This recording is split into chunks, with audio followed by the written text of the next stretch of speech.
देख रहे हैं लाइव 7।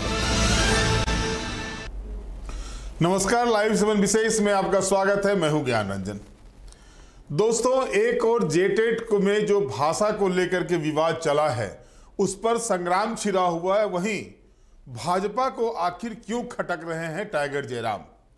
अब यह सवाल इसलिए उठ रहा है कि 2 दिनों पहले यानी शनिवार को भारतीय जनता पार्टी के प्रवक्ता और पूर्व विधायक अमित मंडल ने एक प्रेस वार्ता की थी और उस प्रेस वार्ता में वो भाषाई बातें तो कर ही रहे थे कि पलामू में भोजपुरी मगही नहीं है, तो मुंडारी खूंटी में नहीं है, देवघर और गोड्डा में अंगिका नहीं है क्षेत्रीय भाषा में। लेकिन ये कहते कहते जब वो मंत्रियों के नाम गिनाने शुरू किए कि राधा कृष्ण किशोर जो है तो प्रेम पत्र लिखते हैं मुख्यमंत्री को भोजपुरी को लेकर के, लेकिन ये कहना उनका कि कैबिनेट से ही अप्रूव हुआ होगा जब भी, तो वहां पर आखिरकार क्यों नहीं विरोध किया। जब गोड्डा जिले में अंगिका भाषा बोलने वालों की संख्या 1 लाख से ज्यादा की है, तो ऐसे में दीपिका पांडे सिंह और संजय प्रसाद यादव ने इसका विरोध कैबिनेट में क्यों नहीं किया। भोजपुरी में को लेकर के भी उन्होंने यही बातें कही कि पलामू में राधा कृष्ण किशोर आते हैं, संजय सिंह यादव जो आरजेडी के प्रदेश अध्यक्ष हैं वो पलामू से हैं, अनंत प्रताप देव पलामू में विधायक हैं, उन लोगों ने इसका विरोध क्यों नहीं किया। यहां तक तो ठीक था कि चलिए भाई सरकार में शामिल लोग हैं तो आप उसका विरोध कर रहे हैं। जो सरकार में शामिल नहीं है, जो इकलौता विधायक है, आखिर वो क्यों खटक रहा है भारतीय जनता पार्टी को। आखिर उसको लेकर के भारतीय जनता पार्टी के पेट में दर्द क्यों उठ गया है। यह सही है कि इससे पहले जब भाषाई विवाद शुरू हुआ था तो उस समय जिस तरह से भारतीय जनता पार्टी ने विधानसभा के अंदर जो 2022-23 की बात है, उस समय जिस तरह से कोहराम मचाया था भाषा को लेकर के, उस समय जयराम महतो विधायक नहीं थे, लेकिन बिना विधायक रहे उन्होंने जो आंदोलन किया था उसी आंदोलन की उपज है जयराम महतो, जो आज वो विधायक बने हुए हैं। शुरुआत उन्होंने भाषाई आंदोलन से ही किया था। राजनीति में जो उनका कदम आया था वो छात्र आंदोलन और भाषाई आंदोलन को लेकर के ही था। और अब भारतीय जनता पार्टी को आखिर क्यों खटक रहे हैं टाइगर जयराम महतो। टाइगर जयराम महतो तो भाषा चेंज नहीं करवा सकते हैं। भाजपा के पास तो 21 विधायक है, टाइगर जयराम तो अकेले विधायक हैं, वो तो नहीं करा सकते। क्या टाइगर जयराम महतो की लोकप्रियता भाजपा को घातक दिखाई दे रही है? हम बताएंगे आपको कि ये कैसे बातें आ रही है कि टाइगर जयराम की लोकप्रियता से भाजपा क्यों घबराई हुई है। लेकिन उससे पहले आप सुनिए कि अमित मंडल ने क्या कहा और उसके जवाब में टाइगर जयराम महतो ने क्या कहा है। गोड्डा में हो सकता है खोटा पॉकेट्स में बोली जा रही हो, लेकिन बहुसंख्यक अगर देखा जाए तो अंगिका गोड्डा और देवघर में बोली जाती है। गोड्डा में दूसरी क्षेत्रीय भाषा बंगला है। वहां पर कई ऐसे गांव कस्बे हैं जहां बंगाली भी बोली जाती है। और देवघर में यदि आप मधुपुर का भी इतिहास उठाकर देखें और देवघर का भी इतिहास उठाकर देखें तो बंगला भी देवघर में क्षेत्रीय भाषाओं में शुमार हो सकता है, लेकिन बंगला वहां से देवघर से भी गायब है। तो सरकार को अंडरस्टैंडिंग ही नहीं है पूरे प्रदेश की कि आखिर किस क्षेत्र में कौन सी भाषा बोली जा रही है। और मैं दावे के साथ कहता हूं, ऑन रिकॉर्ड ये कहता हूं कि सरकार के जो भी मंत्री हैं वो सिर्फ लेटर लिखने के नाम पर लोगों को दिग्भ्रमित कर रहे हैं। क्योंकि मुझे याद है कि जब 13-11 जिले का कमिटी बना था तो राधा कृष्ण किशोर जी भी मेंबर थे, और हम लोगों ने जब अध्ययन यात्रा की थी तो उसमें हम लोगों ने साफ स्पष्ट किया था कि झारखंड में इतनी ज्यादा विविधता है कि हम लोग एक कोई भी लैंग्वेज को पिन पॉइंट करके नहीं कह सकते हैं कि यह झारखंड का लैंग्वेज है। इसीलिए चाहे वो राधा कृष्ण किशोर जी हो, मैं दावे के साथ कहता हूं कि यदि मेरी प्रेस कॉन्फ्रेंस में सच्चाई नहीं है तो वो ऑन रिकॉर्ड आकर बोले कि पलामू और गढ़वा में भोजपुरी नहीं बोली जाती है। मैं संजय सिंह यादव जी से कहूंगा ऑन रिकॉर्ड आकर बोले कि पलामू गढ़वा में भोजपुरी नहीं बोली जाती है। मैं अनंत नारायण देव जी से कहूंगा कि वो ऑन रिकॉर्ड आकर बोले कि पलामू गढ़वा में भोजपुरी नहीं बोली जाती है। मैं कालीचरण सिंह मुंडा से आग्रह करूंगा कि आप ऑन रिकॉर्ड आकर बोले कि खूंटी में मुंडारी बोली नहीं जाती है।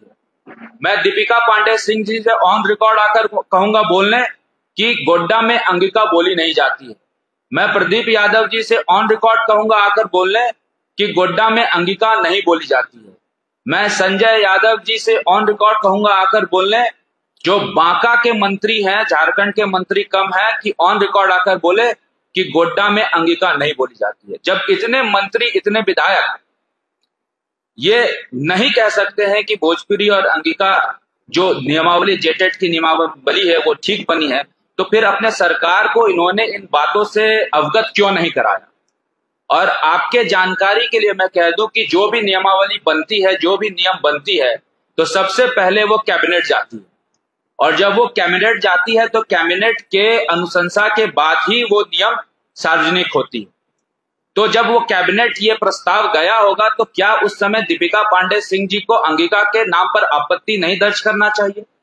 क्या राधा कृष्ण किशोर जी को भोजपुरी का हटाने के नाम पर आपत्ति दर्ज नहीं करना चाहिए? क्या संजय यादव जी को अंगिका को हटाने पे आपत्ति दर्ज नहीं करना चाहिए? यदि आपने कैबिनेट के मीटिंग पे ही आपत्ति दर्ज की होती तो आज ये स्थिति परिस्थिति उत्पन्न ही नहीं होती और ये विवाद उत्पन्न ही नहीं होता, खड़ा ही नहीं होता।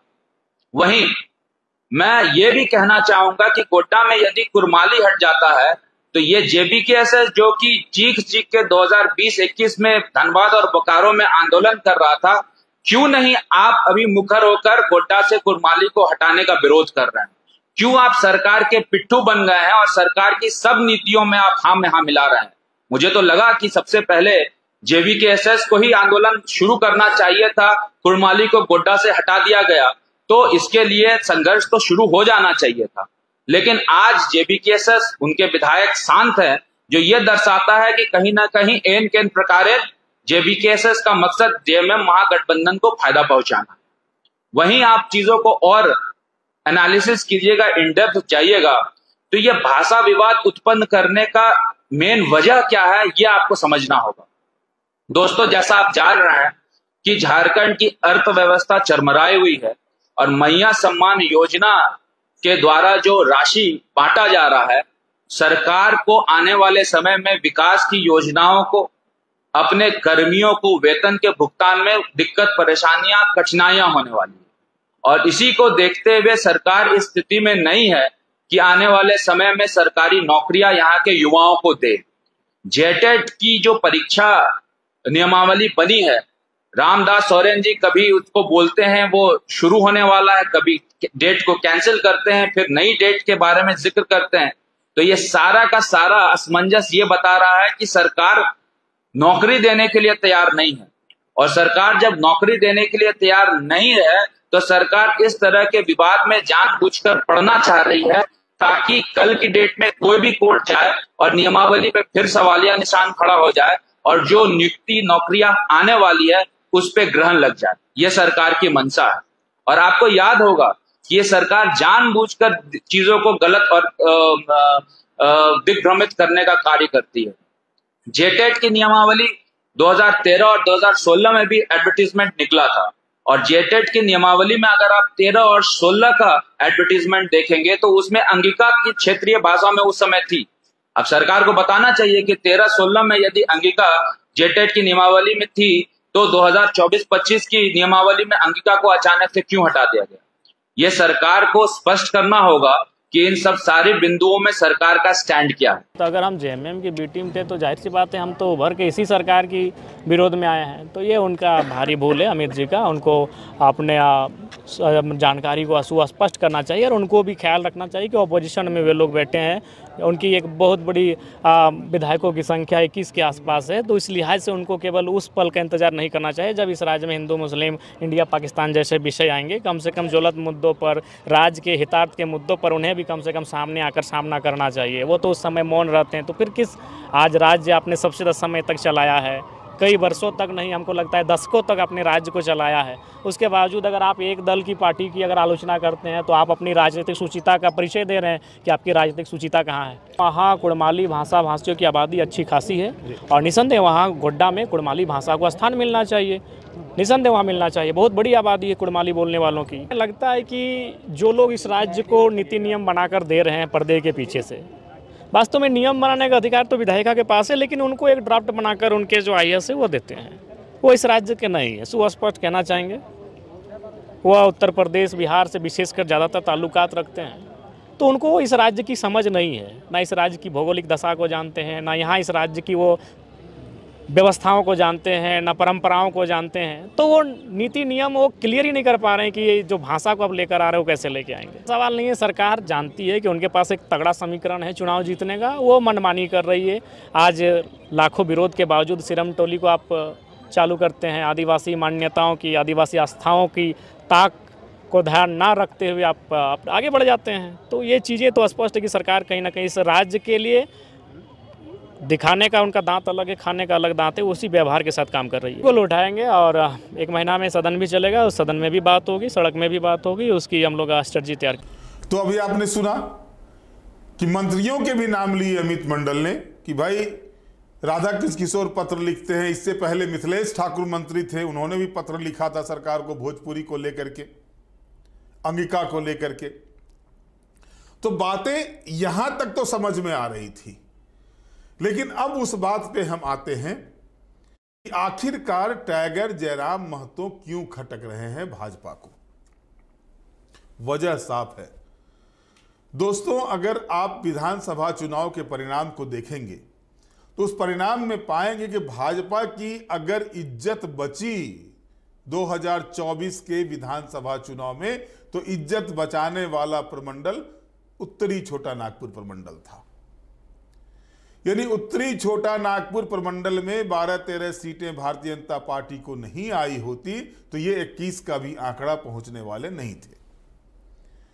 उत्तरी छोटा नागपुर प्रमंडल के अलावा जो अन्य 4 प्रमंडल है वहां पर भाजपा की भद पिटी।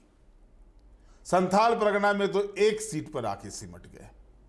कोल्हान में 3 सीट, 1 जदयू के और 2 भाजपा के।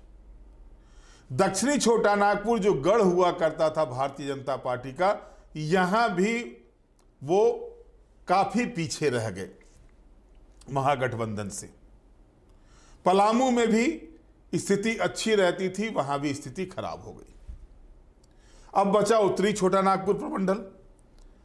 अब आप अगर चुनाव परिणाम को देखेंगे तो पाएंगे कि उत्तरी छोटा नागपुर प्रमंडल और दक्षिणी छोटा नागपुर प्रमंडल में टाइगर जयराम महतो की पार्टी ने अच्छा का वोट लाया था, लिहाजा उनके वोट का जो परसेंटेज था वो 8% से ज्यादा वोट उनको मिला था, और उसमें भी 10,90,000 के तकरीबन वोट उनको विधानसभा चुनाव में आए थे।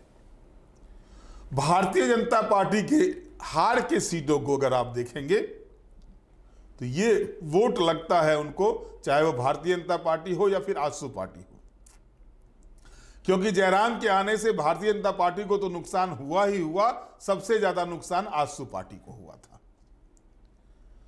अब भाषाई विवाद जब फिर से शुरू हुआ है तो भोजपुरी और मगही के विरोध में जयराम महतो ने 2022-23 में आंदोलन चलाया था।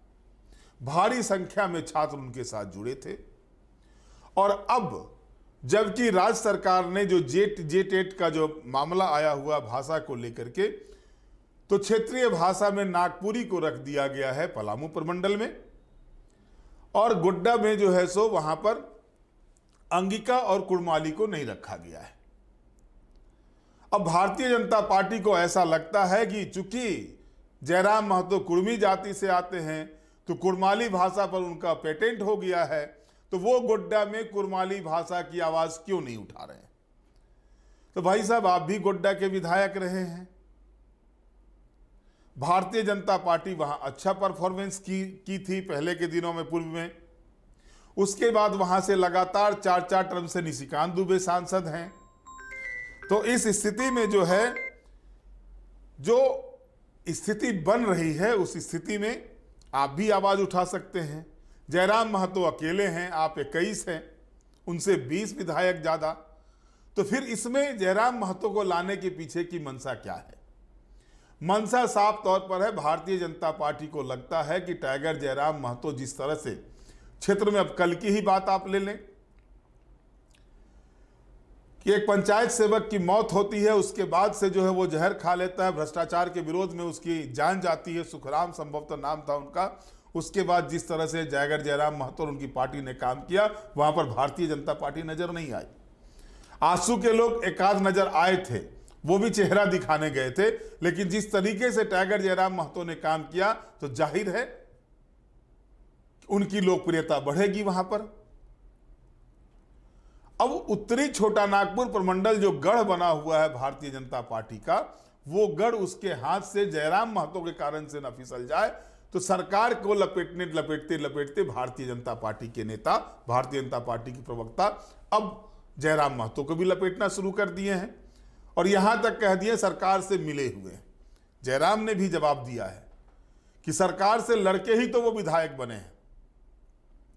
जिस समय टाइगर जयराम महतो ने राजनीतिक पारी की शुरुआत की अपनी, उस समय भारतीय जनता पार्टी की सरकार नहीं थी, हेमंत सोरेन की सरकार थी।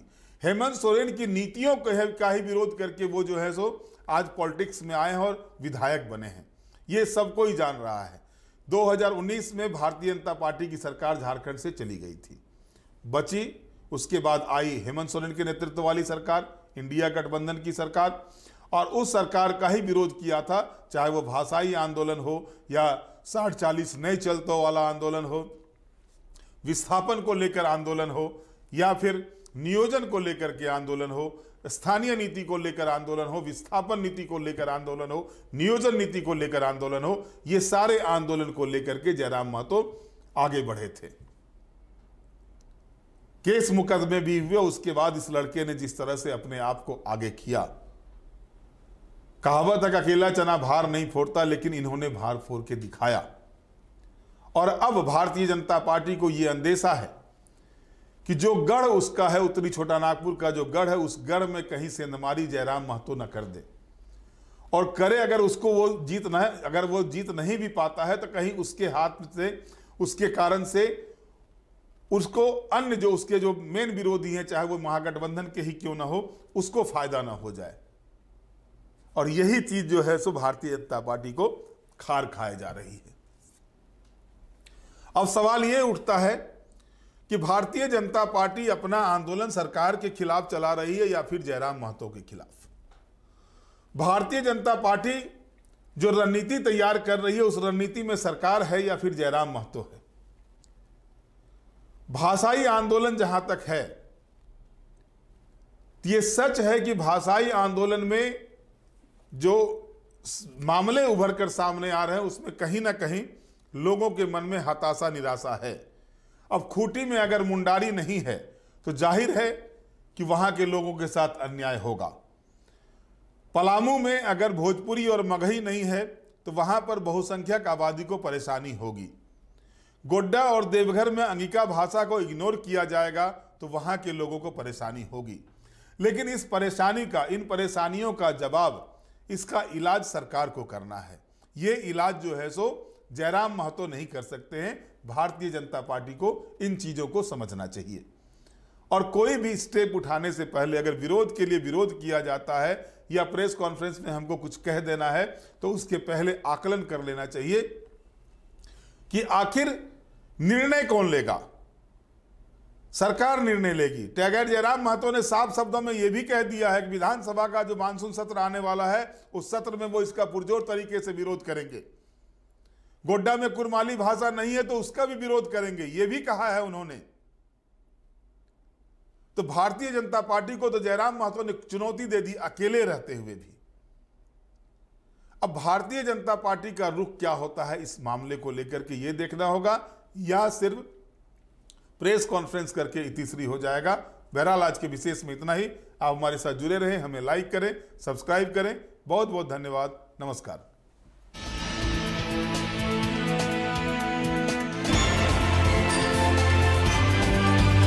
आप देख रहे हैं लाइव 7।